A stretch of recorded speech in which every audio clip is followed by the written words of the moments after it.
স্টোরিটার শুরুতে দেখা যায় যে মুয়ানের বাবা টাকার জন্য জোরপূর্বক তার অবৈধ সন্তান মুয়ানকে একজন পঙ্গু ছেলের সাথে বিয়ে দিতে সে জোর করে নিয়ে যাচ্ছে।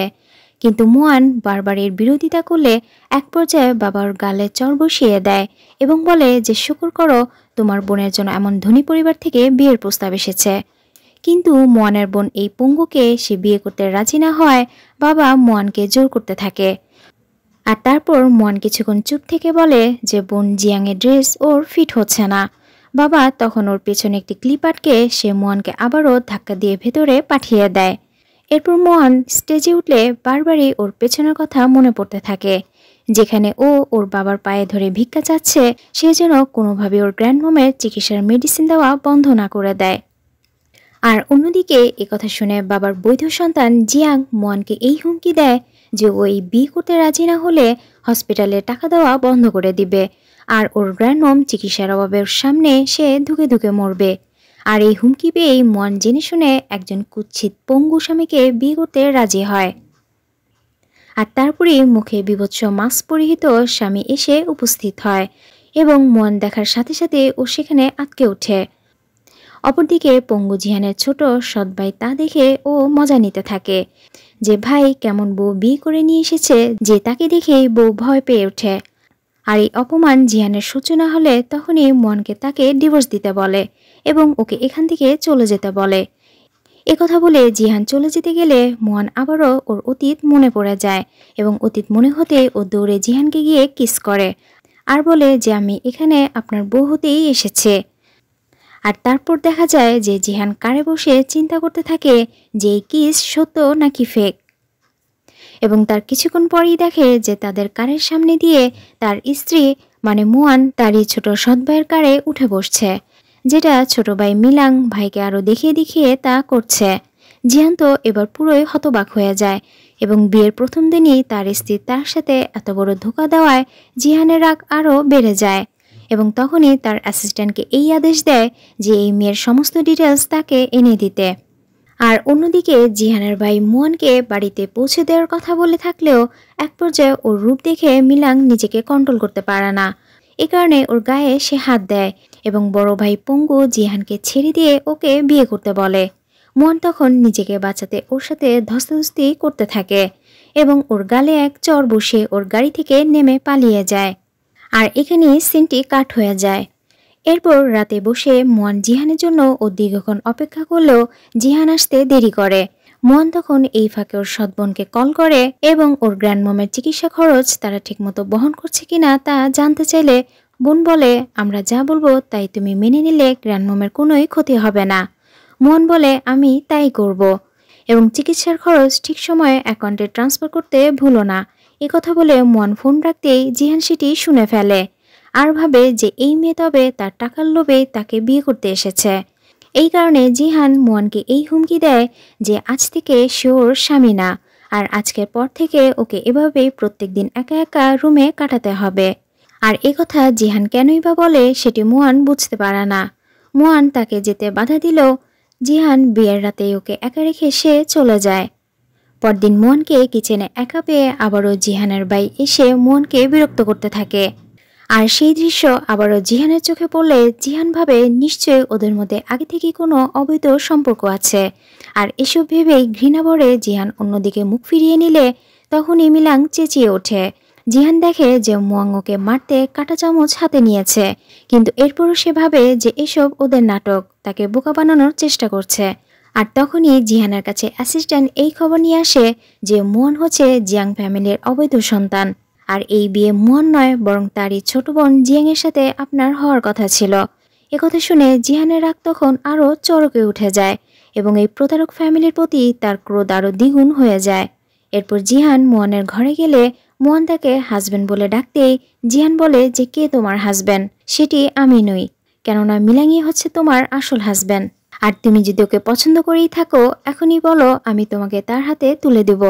কিন্তু মুয়ান জিহানকে বারবার বুঝেও পারে না যে মিলাং ওর কেউ নয়, বরং সেই ওকে বারবার ওকে হ্যারাসমেন্ট করার চেষ্টা করছে। কিন্তু জিহান কোনো কথাই বিশ্বাস করে না, বরং ওর পরিবারে ওকে আবারও ফিরে যেতে বলে। একথা শুনে মুয়ান ফিরে যেতে গেল তখনই ওর বোনের দেওয়া হুমকি মনে পড়তে ও তার পায়ে গিয়ে পড়ে এবং এখানে থাকার অনুরোধ করতে থাকে।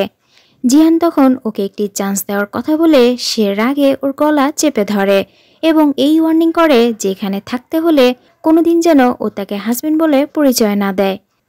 পরদিন অ্যাসিস্ট্যান্ট মিলাংয়ের গোপন একটি অডিও এনে তাকে দেয়, যেখানে ছোট ভাই মিলাং বলছে পঙ্গু ভাইয়ের সম্পত্তির সবকিছুর অধিকার সে একদিন গ্রাস করবে, সাথে তার বিউটিফুল স্ত্রীটিও একদিন তারই হবে। আর একথা শোনার পর জিহানের মনে তার স্ত্রীর প্রতি এক বিন্দু মায়া জাগতে দেখা যায় না, বরং সে অ্যাসিস্ট্যান্টকে এটা বলে যে খুব দ্রুতই তার স্ত্রীকে মিলাংয়ের কাছে পাঠিয়ে দিবে। একথা শুনে অ্যাসিস্ট্যান্ট তো পুরোই অবাক হয়ে যায় এবং বলে যে এটা খুব বাড়াবাড়ি হয়ে যাচ্ছে না বস, আমাদের আরও একটু যাচাই করে দেখা উচিত যে আসলে তাদের মধ্যে কোনো সম্পর্ক আছে কিনা। কিন্তু জিহান এক কথার মানুষ, সে যা বলে তা করেই ছাড়বে। আর তারপরে সে তার স্ত্রীর জন্য খুব মনোরমভাবে ডিনারের আয়োজন করে এবং ওর সাথে সে খুব ভাব করে। কিন্তু মুয়ান বুঝতে পারে না হঠাৎ একদিন ওর স্বামীর এত পরিবর্তন কি করে, আর ওর প্রতি তার এত ভালোবাসাই এলো কি করে। কিন্তু যেটাই হোক, মুয়ান তো সবকিছু সত্যি ভেবে ও তার কথায় নেশাজনক ড্রিঙ্কস পান করতে থাকে এবং জিহান ওকে জোরপূর্বক আরও বেশি করে খাওয়াতে থাকে। এতে এক পর্যায়ে পুরো বেহুশ হয়ে যায় এবং মিলানের বিছানায় ওকে নিয়ে রেখে আসা হয়। এদিকে মিলান তো মাতাল অবস্থায় ঘরে ফিরলে মুয়ানকে বিছানায় পড়ে থাকতে দেখে অমনি আরও পাগল হয়ে যায় এবং তখনই ও মুয়ানের উপর ঝাঁপিয়ে পড়ে। মুয়ান সেটি বুঝতে সাথে সাথে প্রচণ্ড রকমের ওর সাথে ধস্তাধস্তি শুরু হয়। এক পর্যায়ে মুয়ান বাঁচতে বালিশের কাছে থাকা কাঁচি দিয়ে নিজেকে শেষ করে দেওয়ার হুমকি দিতে থাকে। কিন্তু এরপরও মিলাং কিছুতে ভয় না পাওয়ায় মুয়ান তখন নিজের গলায় আহত করে, ফলে মিলাং এবার কিছুটা ভয় পায় এবং নিজের ঘাড়ে দোষ এড়াতে ও মুয়ানকে ছেড়ে দেয়। অন্যদিকে জিহান ভাবে ওর টাকার জন্য মিলাংয়ের সাথে হাত মিলিয়েছে আমাকে ধোঁকা দিতে, তাই ওর উইশ আমি পূরণ করলাম। আর এদিকে মুয়ান আহত অবস্থায় দৌড়ে জিহানের কাছে আসে আর বলে যে আপনি কি সত্যি আমাকে চান না। আর এই কথা বলতে বলতে ও জিহানের কপালে হাত রাখতেই জিহানের আলগা মুখোশ খুলে নিচে পড়ে ভেঙে যায় এবং জিহানের সুদর্শন চেহারা বের হয়ে যায়। কিন্তু ততক্ষণে মুয়ান অজ্ঞান অবস্থায় নিচে পড়ে যায়। এরপর ধীরে ধীরে মুয়ানের জ্ঞান ফিরলে জিহান জিজ্ঞেস করে যে ও কিছু খাবে কিনা, কিন্তু মুয়ান সাফ সাফ না করে দেয়, কেননা যিনি ওকে পছন্দই করে না, স্ত্রীকে অন্যের ঘরে পাঠাতে পারে, তার ঘরে কিছুই খেতে চায় না। এই জন্য ও জিহানকে বলে যে আপনি আমাকে কিছু টাকা দিয়ে দিন, আমি চলে যাই, এরপর থেকে আমি আর আপনার সামনে কোনোদিন আসব না, সময় মতো আমি আপনার টাকা পরিশোধ করে দিব। একথা শুনে জিহান আর বুঝতে বাকি থাকে না যে মেয়ে আসলে অনেক লোভী, তাই সে কথায় কথায় টাকার কথা বলে। আর তাই জিহান জিজ্ঞেস করে যে তুমি কত টাকা চাও, আর এই টাকা নিয়ে তুমি বাড়ি থেকে বের হয়ে যাবে। মুয়ানও বসে বসে ভাবতে থাকে যে এই টাকা দিয়ে ওর গ্র্যান্ডমমের সুচিকিৎসা করাতে পারবে, তাই টাকার হিসাব করতে থাকে যে ওর গ্র্যান্ডমমের জন্য কত টাকার প্রয়োজন হতে পারে। শেষমেশ 50,000 থেকে কমাতে কমাতে ও 30-তে সে ঠেকে। কিন্তু জিহান বলে যে আমি তোমাকে পুরো 1 লাখ দিব, তুমি আর কখনই আমার সামনে মুখ দেখাবে না। আর তারপরে মুয়ান টাকা পেয়ে ওর গ্র্যান্ডমমের কাছে চলে যায় এবং গিয়ে গ্র্যান্ডমমকে বলতে থাকে যে আজ থেকে এই টাকার জন্য পরিবারের কেউ আমাকে হুমকি দিতে পারবে না, আর বাকি টাকা আমি কাজ করে তোমার চিকিৎসার খরচ যোগাবো। আর এই কথা জিহানের অ্যাসিস্ট্যান্ট শুনে ফেলে এবং সেই পিকচার এনে তার বসকে দেখায়। জিহানের মনে তখন মুয়ানকে নিয়ে একটু সংশয় হয় এবং অ্যাসিস্ট্যান্টের সুপারিশে মুয়ানকে ঘরে আনার সে একবার সুযোগ দিতেই সে সেই হসপিটালে চলে যায়। কিন্তু মুয়ান তাকে দেখেই এখান থেকে চলে যেতে বলে আর জানায় যে ও আর ওই বাড়িতে ফিরে যাবে না, কারণ যেখানে ওর সম্মান নেই, ওর জীবনের নিরাপত্তা নেই, সেখানে যাওয়া থেকে এখানে পড়ে থাকা অনেক ভালো। তাই জিহানকে এখান থেকে ফিরে যেতে বলে। একথা বলে মুয়ান খাবার আনতে গেলে এসে দেখে যে জিহানের হুইলচেয়ারটি পড়ে আছে, কিন্তু সে নেই। আর তখনই ও তাকে এদিক ওদিক খুঁজতে থাকলে কিছুক্ষণ পর সেখানে একটি চিরকুট পায়, আর সেটি ঠিকানা মতো জিহানকে বাঁচাতে ওখানে চলে যায়। এরপর দেখে যে জিহানের ছোট ভাই মিলাং জিহানকে বেঁধে রেখেছে। মুয়ান তখন জিহানকে ছাড়াতে গেলে জিহান বলে যে তুমি এখান থেকে চলে যাও, নয়তো আমার জন্য ও তোমার ক্ষতি করবে। কিন্তু মুয়ান কোনো কথাই না শুনলে তখনই ওর মাথায় বাড়ি দিতেই ও ওখানে অজ্ঞান হয়ে যায়। এরপর জ্ঞান ফিরলে দেখে যে দুজনকে আবদ্ধ অবস্থায় বেঁধে রাখা হয়েছে, আর একজন অন্যজনের বাঁধন খোলার চেষ্টা করলে তখনই মিলাং আসে এবং মুয়ানকে টর্চার করা শুরু করে যাতে ও জিহানকে ছেড়ে দেয়। কারণ ওর জন্য সে উপযুক্ত নয়, বরং অক্ষম। কিন্তু মুয়ান কোনো কথাই শোনে না। আর মিলাংয়ের হাত থেকে জিহান মুয়ানকে সেভ করতে গিয়েও সে সেটি না পারলে তখনই অ্যাসিস্ট্যান্ট এসে মিলাংকে বাড়ি দেয়। এতে ও ওখানেই অজ্ঞান হয়ে যায়। আর তারপর থেকেই জিহানের মুয়ানের প্রতি তার মায়া হয় এবং এর প্রতিশোধ নিতে জিহান মিলাংয়ের উপর ক্ষিপ্ত হয়ে থাকে এবং বসের আদেশে অ্যাসিস্ট্যান্ট এবং দুজন সহযোগী মিলে মিলাংকে বেঁধে বেদম পেটাতে থাকে অজ্ঞান হওয়ার আগ পর্যন্ত। এদিকে মুয়ানের জ্ঞান ফিরতে জিহান ওকে পরম আবেগে সে ছুঁয়ে দেখে আর বলে যে আজ থেকে তোমার এখানে থাকা নিরাপদ নয়, তুমি আমার আন্টির বাসায় থাকবে। একথা শুনে মুয়ান মনে মনে ভাবে যে আপনি আমার সত্যটা জানলে আপনি কখনোই আমাকে আপনার বউ হিসেবে মেনে নেবেন না, কারণ যার সাথে জিহানের বিয়ে ঠিক হয়েছিল সে ও নয়, বরং ওর বোন জিয়াং। কিন্তু বোনের কঠিন শর্ত থাকায় এই সত্য জিহানকে ও কিছুতেই বলতে পারে না। জিহানকে তখন শুধু একথাই বলে যে আমি আপনার এত ভালোবাসার উপযুক্ত নই। একথা বলে মুয়ান নিজেকে বারবার সরিয়ে রাখতে চাইল। জিহানও তখন মনে মনে বলতে থাকে, আমি চাই তুমি তোমার সত্যটা আমাকে প্রকাশ করো এবং আমাকে খুলে বলো। কিন্তু মুয়ান সে ব্যাপারটি এড়িয়ে যায়। এরপরও জিহান ওকে স্পর্শে কাছে টেনে নেয় এবং দুজনা আরও ক্লোজ হয়ে যায়। পরদিন জিহানের পা দেখাতে তাদের পারিবারিক হসপিটালে এলে সেখানকার জিহানের ব্যক্তিগত নার্স জিহানকে খুবই পছন্দ করে। আর মুয়ানকে যেদিন থেকে তার স্ত্রী হিসেবে পরিচিত করিয়ে দেয় তখন থেকেই ওই নার্স মুয়ানকে তুচ্ছ-তাচ্ছিল্য আচরণ করতে থাকে। কারণ নার্স আগে থেকেই মুয়ানের পরিচয় জানত যে ও জিয়াং ফ্যামিলির একজন অনাথ অবৈধ সন্তান। আর তার এমন কুরুচিপূর্ণ আচরণ জিহান বিষয়টি ঠিকই খেয়াল করে। এরপর নার্স জিহানকে ভেতরে পাঠিয়ে নার্সটি মুয়ানকে ওর আসল পরিচয় তুলে ধরে সবার সামনে অপমান করতে থাকে এবং ওর গায়ের পাটটি খুলে ফেলে, যা মুয়ান লজ্জায় নিচে বসে পড়লে জিহান এসে মুয়ানকে ঢেকে দেয় এবং নিজের স্ত্রী হিসেবে সবার সামনে প্রকাশ করে যে হ্যাঁ, ও জিয়াং নয়, ও আমার স্ত্রী মুয়ান, আর এটা আমি জেনেই তাকে বিয়ে করেছি। একথা শুনে নার্সটি অবাক হয়ে গেলে মুয়ান তখন গাড়িতে বসে জিজ্ঞেস করে যে তবে তুমি জানতে আমার আসল পরিচয়? জিহান হ্যাঁ বলে মুয়ান শুনে খুশি হয়। এরপর জিহান বলে যে আমি চাই তুমি তোমার পরিবারে কিছুদিনের জন্য ফিরে যাও। আর এই কথার হঠাৎ অর্থ জানতে চাইলে জিহান কিছুই বলে না। এরপর মুয়ান রাগে জিহানের কথা ওর ফ্যামিলির কাছে ফিরে গেলে অ্যাসিস্ট্যান্ট বসকে জিজ্ঞেস করে যে কেন হঠাৎ সে এমনটি করলো। জিহান বলে কারণ ডক্টর বলেছে আমার পা ঠিক হওয়া সম্ভব, আর তাই এই কয়েকদিনের মধ্যে আমার পা ঠিক হয়ে গেলে আমি তখন মুয়ানের সামনে দাঁড়াবো আর ওকে বিশাল সারপ্রাইজ দিব। আমি চাই না আমার এই অসহায়ত্ব মুয়ানকে কষ্ট দিক। অন্যদিকে মুয়ান ফিরে আসায় পরিবারের সবাই ওকে মানসিক ও শারীরিক টর্চার করতে শুরু করে যে ওর ব্যবহারে হয়তো ওই পঙ্গুকে বাসা থেকে বের করে দিয়েছে। কিন্তু মুয়ান ওদের বুঝিয়ে না পারলে এই দৃশ্য অ্যাসিস্ট্যান্ট জিয়ানকে ঠিকই দেখায়, যেখানে মুয়ানের বাবা এবং ওর বোনের সকল কারসাজি প্রকাশ করে। আর এই সব কিছু জিহান সত্যটা জানতে পারলে তখন একথা বলে যে এরা আমার সাথে যা করেছে এখন সময় এসেছে এদের একটা উচিত শিক্ষা দেবার। আর তারপরে জিহান ওই বাড়িতে যায় এবং ওদের সকল কর্মকাণ্ড মোবাইলে দেখায়।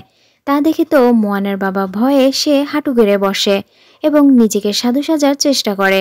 জিহান তখন তাকে দেওয়া 10 মিলিয়ন টাকার দাবি করে, যা তার মেয়ের বিয়ের সময় সে পণ নিয়েছিল। আর এই টাকার কথা শুনতেই মুয়ানের বাবা বিভিন্ন অ্যাক্টিং করা শুরু করে। আর জিহান এটা বুঝতে সে সেই ভিডিও ক্লিপ আবারও তাকে দেখে ভয় দেখায়। আর পুলিশের ভয়ে মুয়ানের বাবা তখন উপায় না পেয়ে সে সেই টাকা ফেরত দেয়। এরপর জিহাং চলে যেতে গেলে জিয়াং তখন জিহানের চেহারা এবং পঙ্গুতি নিয়ে খোঁচা মারে। একথা শুনে জিহান তখন নিজের সুদর্শন ফেস উন্মোচন করে এবং চেয়ার থেকে সে উঠে দাঁড়ায়, যা মুয়ান সহ সবাই দেখে পুরো অবাক হয়ে যায় যে এতদিন ধরে তারা জিহানকে নিয়ে কি ভেবেছিল। আর তারপর ওরা দুজন চলে গেলে জিয়াং তো এবার জিহানের সৌন্দর্যের মোহে পড়ে যায় এবং তারপর থেকে ও তাকে বিয়ে করতে পাগল হয়ে যায় যে করেই হোক মুয়ানকে রাস্তা থেকে সরিয়ে ও জিহানকে বিয়ে করবে। কিন্তু বাবা বলে যে এটা পুরোই অসম্ভব। কিন্তু জিয়াং ওর সিদ্ধান্তে পুরো অটল থাকে। আর তারপরে ও জিহানের বাসায় যায় এবং ওকে বিয়ের প্রস্তাব দেয়। এ কারণে মুয়ানকে ডিভোর্স দিতে বলে। আর এদিকে জিহান ইচ্ছেপূর্বক সে টিপটের নল ছুটিয়ে রাখে যাতে জিয়াংকে সে একটি উচিত শিক্ষা দিতে পারে। আর ওদিকে মুয়ান সেসব কথা শুনে ফেললে মুয়ান তখন ওর উপর চেঁচাতে থাকে। আর ওই সময় জিহানের কাশি শুরু হলে মুয়ান তখন পানি ঢেলে দিতে যাবে, জিয়াং ওকে ধাক্কা দিয়ে নিচে ফেলে দেয় এবং নিজেই জিহানকে চা ঢেলে দিতে যাবে, উল্টো পটটি ওর হাতে এসে পড়ে, ফলে সমস্ত চা নিচে পড়ে যায় এবং ব্যথায় জিয়াং তখন ফোঁপাতে থাকে। আর এদিকে জিহান মুয়ানকে সে টেনে তুলে এবং জিয়াংকে বলে যে যদি তুমি পড়ে যাও এই সমস্ত পানি পটে তুলে রাখতে পারো তবে আমি তোমাকে বিয়ে করতে রাজি আছি। আর এই কথা শোনার পর থেকে জিয়াং অমনি সে কাজে লেগে থাকে। যা বাবা এসে তার মেয়ের এমন পরিণতি দেখে সে তো পুরোই হতবাক হয়ে যায়। পরদিন নার্স আবারও জিহানের পায়ের ট্রিটমেন্ট করতে এলে মুয়ানকে ডেকে আড়ালে নিয়ে আসে এবং আবার ওকে অপমান করতে শুরু করে যে তুমি মিস্টার জিহানের স্ত্রী হবার এক কানিও যোগ্য নও। আর অ্যাসিস্ট্যান্ট সবসময় মুয়ানের উপর সে নজর রাখায় সমস্ত কিছুই সে এসে জিহানকে জানায় যে নার্সটি বেশি সুবিধার নয়। একথা শুনে জিহান এবার নার্সকে সে শিক্ষা দিতে এক বুদ্ধি করে এবং তাকে ডেকে এনে একটি দামি নেকলেস দেখায় এবং জিজ্ঞেস করে যে এটি কেমন হয়েছে।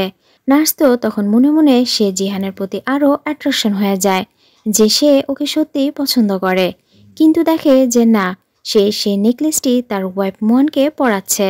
আর এতে সে রাগে ক্ষোভে তখন মুয়ানের বোন জিয়াংয়ের সাথে গিয়ে হাত মেলায় আর বলে যে মুয়ানকে সে এক শিক্ষা দিয়ে ছাড়বে। আর তারপরেই দুজন পরিকল্পনা মাফিক মুয়ানকে একদিন পানি গ্লাসে অ্যালার্জিক কিছু ওষুধ মিশিয়ে দেয়, যেটি খেয়ে মুয়ানের সারা শরীর অ্যালার্জিতে ভরে যায়। জিয়ান দেখে তখন বুঝতে পারে যে এই কাজ ও ছাড়া আর কেউই করতে পারে না। আর তারপরে জিহান নার্সকে এক রেস্টুরেন্টে দেখা করতে ডাকলে নার্স তো খুব আগ্রহ নিয়ে সে অনেক সেজেগুজে আসে জিহানের সাথে দেখা করতে এবং তখনই জিহান অ্যালার্জিক কিছু খাবার নার্সকে খেতে দেয়, যেটি নার্স খেতে অস্বীকৃতি জানায় যে এতে তার অ্যালার্জি হয়। আর এই একই কথা জিহান মুয়ানের হয়ে জানালে নার্স এতক্ষণে বুঝতে পারে যে ওকে এখানে ডেকে আনার কারণ কি। জিহান তখন জোরপূর্বকই ওকে সব খেতে বাধ্য করে, যে কারণে নার্স তো এবার কাঁদতে কাঁদতে তা খেতে শুরু করে।